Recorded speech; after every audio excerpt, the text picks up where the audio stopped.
ઘણા વર્ષો બાદ પ્રથમવાર સોનેત ગામમાં સમરસતા જોવા મળી. સમરસતાનો જશ ગ્રામજનોને મળ્યો. સુઈ ગામના સોનેત ગામમાં બિનહરીફ સમરસ ચૂંટણી ગામમાં ખુશીનો માહોલ.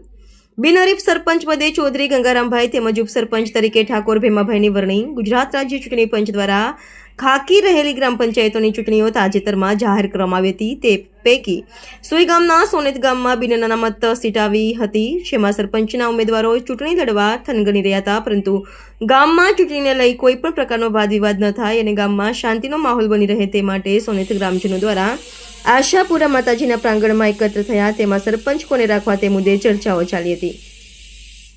તેવામાં ઘણા સરપંચ પદ માટે ફોર્મ ભરવાની તૈયારી કરતા હતા અને ગ્રામજનોના સંવાદ વચ્ચે નાનું ઘર્ષણ પણ જોવા મળી રહ્યું હતું અને માહોલ શાંતિ ડોળાય તેવો બની રહ્યો હતો.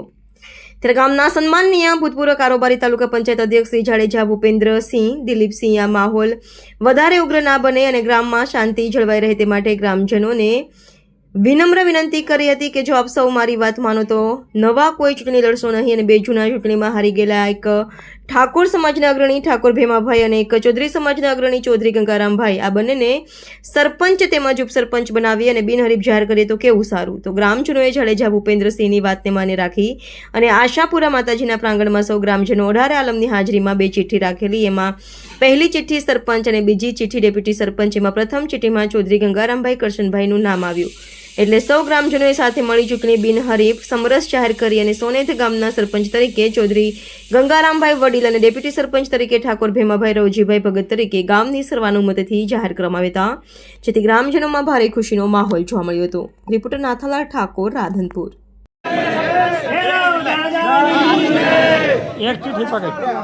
એક ચીઠી લે સાહેબ ના હાથમાં લો. જય મા આશાપુરા, જય મારી મા, જય મા, જય આશાપુરા મા, જગત મા આપુરા ઉભા.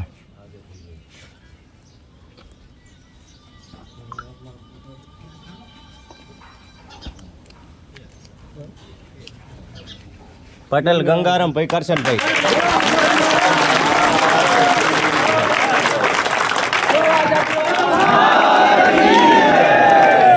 બોલો ગોપી સર ભેરવની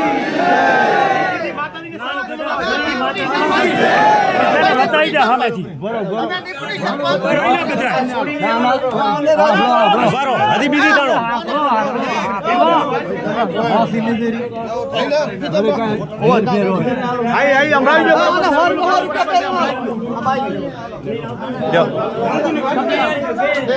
આ બીજી તાણો, આ બીજી તાણો એટલે ઓલ્યો ના રહી જાય કે ચીઠી બદલાણી એ ખોલો ભરી.